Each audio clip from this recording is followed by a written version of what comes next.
Saudari-saudaraku yang terkasih, berjumpa kembali bersama saya Inspirasiku di Antara.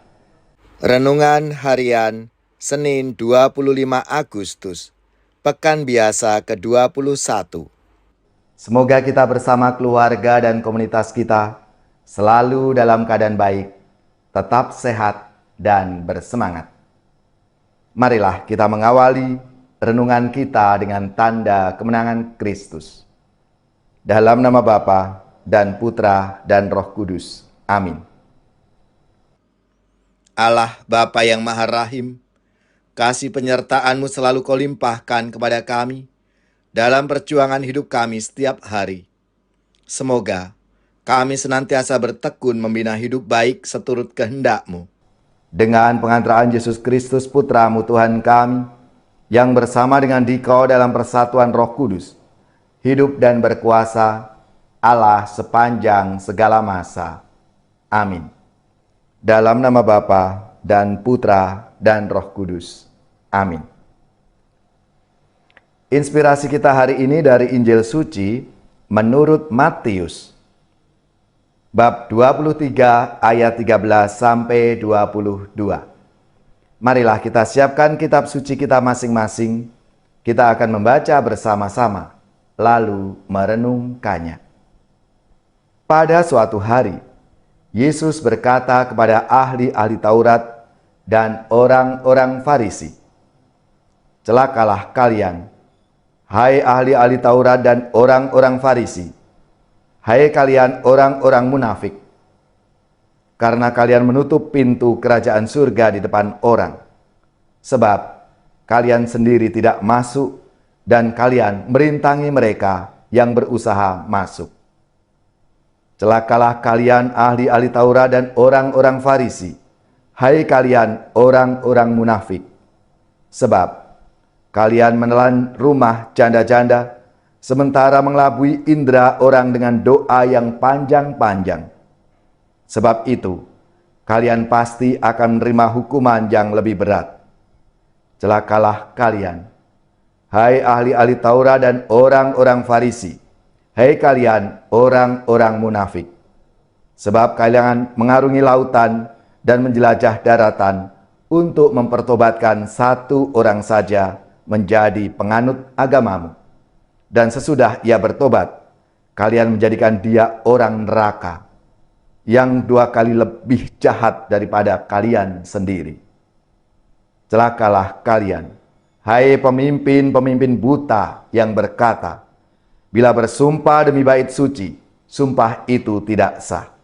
Tetapi bersumpah demi emas bait suci, sumpah itu mengikat. Hai kalian orang-orang bodoh dan orang-orang buta, manakah yang lebih penting, emas atau bait suci yang menguduskan emas itu? Dan kalian berkata, bila bersumpah demi mezbah, sumpah itu tidak sah. Tetapi bersumpah demi persembahan yang ada di atasnya, sumpah itu mengikat. Hai kalian orang-orang buta, manakah yang lebih penting, persembahan atau mezbah yang menguduskan persembahan itu? Karena itu, barang siapa bersumpah demi mezbah, ia bersumpah demi mezbah dan juga demi segala sesuatu yang terletak di atasnya. Dan barang siapa bersumpah demi bait suci, ia bersumpah demi bait suci dan juga demi Dia yang diam di situ. Dan barang siapa bersumpah demi surga, ia bersumpah demi tahta Allah dan juga demi Dia yang bersemayam di atasnya." Demikianlah sabda Tuhan. Terpujilah Kristus. Saudari-saudaraku yang terkasih, sabda Tuhan hari ini mengisahkan tentang para pemimpin agama Yahudi yang hidup dengan topeng kerohanian. Mereka menampilkan diri sebagai pengajar firman Tuhan yang handal.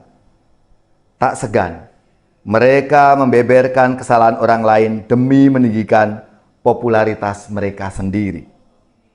Kepada rakyat kecil mereka menuntut agar mereka melakukan semua aturan Yahudi. Namun mereka sendiri tidak mempraktekkannya, tidak melakukannya. maka Tuhan Yesus mengecam mereka oleh karena kemunafikan mereka itu. Saudari-saudaraku yang terkasih, hari ini gereja memperingati Santo Agustinus, uskup dan pujangga gereja dari Hippo. Kisah pertobatannya tidak asing bagi kita. Yang dapat menjadi pelajaran bagi kita adalah tentang pengakuannya ketika ia merasa tersiksa, katanya. Musuh telah merebut dan merantai keinginanku. Keinginan akan kesenangan-kesenangan itu telah berubah menjadi nafsu. Dan nafsu menjadi kebiasaan. Dan kebiasaan tidak tertahankan menjadi kebutuhan. Dalam diriku ada dua kehendak. Satu di bawah kuasa daging, yang lain di bawah kuasa roh. Mereka dalam konflik, dan konflik itu mengobrak-abrik diriku. Aku sangat menderita, putus asa. Diriku terbakar dengan kemarahan kepada diriku sendiri untuk tidak mengikuti jalan-Mu, Tuhan. Tidak berserah pada kehendak-Mu. Itulah yang dialami, konflik batin yang dialami oleh Santo Agustinus dalam hidupnya. Akhirnya ia sungguh mengalami pertobatan. Dan juga karena berkat doa ibundanya, Santa Monica. Saudari-saudaraku yang terkasih, setiap orang yang hidup di zaman sekarang tak luput dari pengalaman kemunafikan seperti orang-orang Farisi. Juga seperti Agustinus sebelum pertobatannya. Kendati demikian, rahmat dan kasih Allah dapat mengubah semuanya. Karena ia menghendaki semua orang dapat memperoleh kebahagiaan bersamanya di surga. Dan itu yang dialami oleh Santo Agustinus. Marilah, saudari-saudaraku yang terkasih, kita pun dalam hidup kita masing-masing juga punya pengalaman-pengalaman iman yang membuat kita berubah menjadi lebih baik dan lebih baik lagi. Seturut apa yang diajarkan oleh Tuhan Yesus dan apa yang dikehendaki oleh Tuhan Yesus dalam hidup kita masing-masing.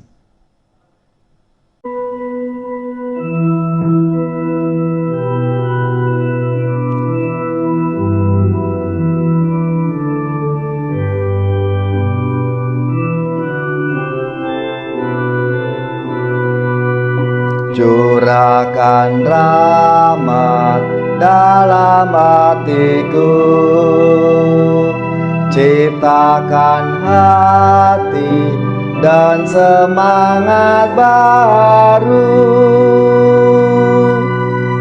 Engkau kusucikan dan kubersihkan dari cinta diri. Engkau kuhidupkan dan kukobarkan cinta di hati. Curahkan rahmat dalam hatiku, ciptakan hati dan semangat baru.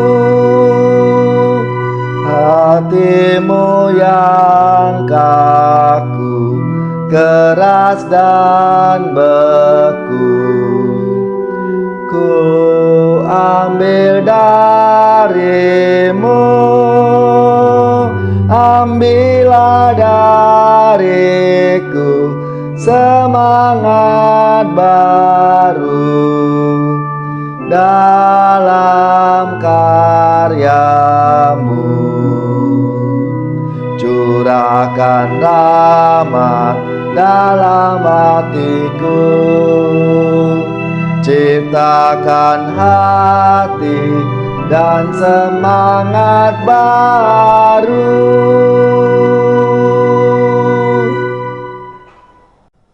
Saudari-saudaraku yang terkasih, marilah kita mengakhiri renungan kita hari ini dengan mohon berkat Tuhan dan kita akan menerima tugas perutusan.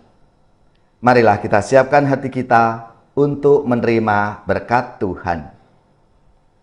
Semoga saudari-saudara sekalian, keluarga-keluarga dan komunitas kita, orang-orang yang kita doakan, mereka yang sakit, yang menderita, seluruh tugas, belajar, pekerjaan, usaha, serta karya pelayanan kita, dibimbing, dilindungi dan diberkati oleh Allah yang Maha Kuasa, Bapa dan Putra dan Roh Kudus.